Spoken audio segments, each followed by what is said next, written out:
Aujourd'hui, je voudrais vous parler de la charité. Pourquoi la charité dans l'évangélisation?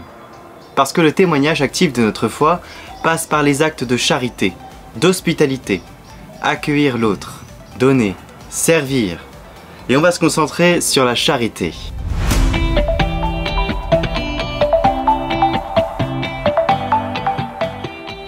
Dans la théologie chrétienne, la foi, l'espérance et la charité sont les trois vertus théologales. Amour de Dieu et du prochain comme créature de Dieu. Alors y a-t-il une différence entre la charité du Christ et la charité des hommes? Et quel est le lien entre cette question et l'évangélisation? Eh bien, Saint Vincent de Paul est le patron de la charité.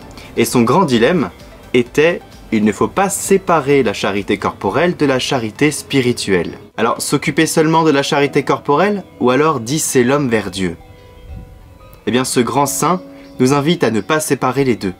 C'est ça la charité de Dieu, à laquelle Dieu nous appelle.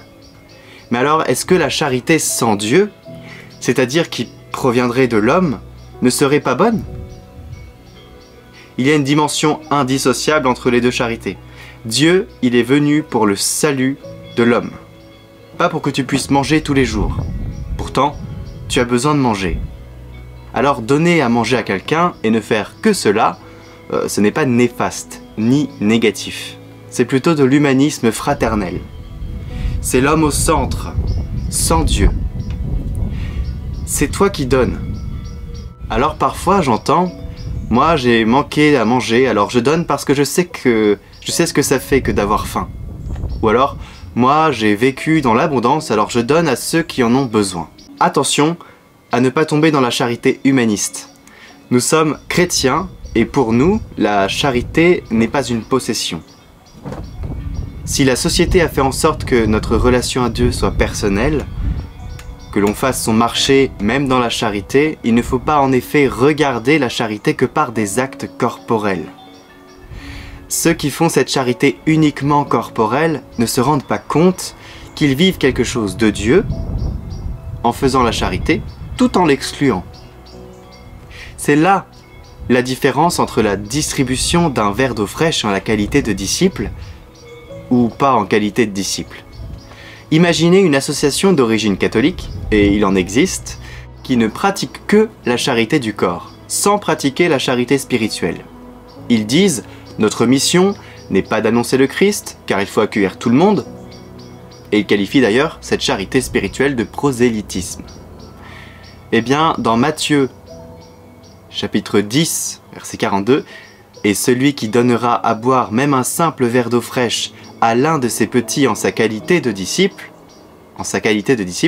amen, je vous le dis, non, il ne perdra pas sa récompense. » On retrouve le dilemme de Saint Vincent de Paul dans de nombreuses organisations d'origine catholique.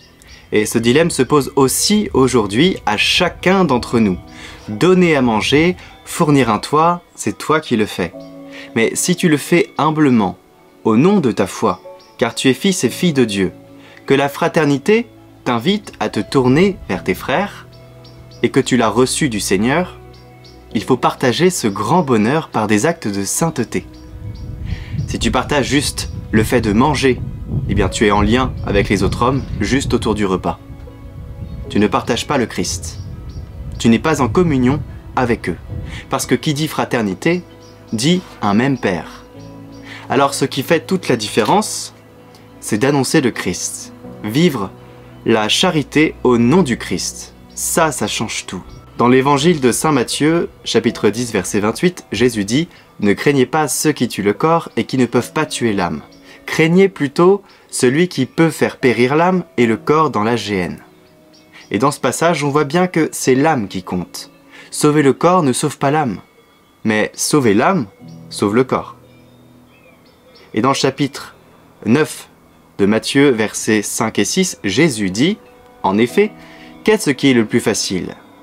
Dire tes péchés sont pardonnés, ou bien dire lève-toi et marche? Eh bien, pour que vous sachiez que le Fils de l'homme a le pouvoir sur la terre de pardonner les péchés, Jésus s'adressa au paralysé: lève-toi, prends ta civière et rentre dans ta maison. » Qu'est-ce qui est le plus difficile?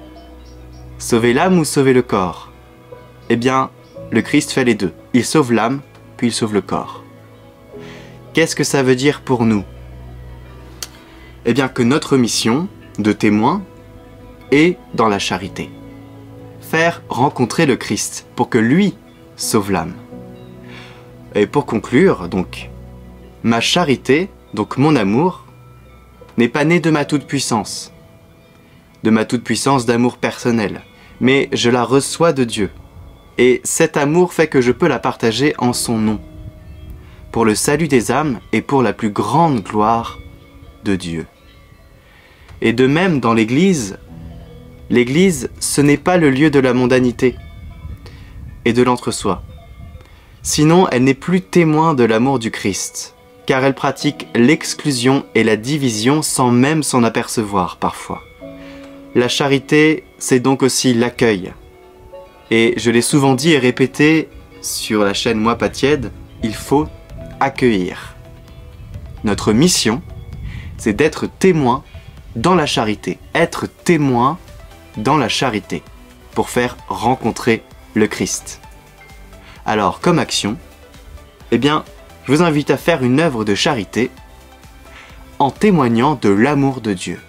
Comme ça, on lie la charité corporelle de la charité spirituelle. Il faut témoigner. Pour moi, il a fait des merveilles. Pour vous, il fera de même.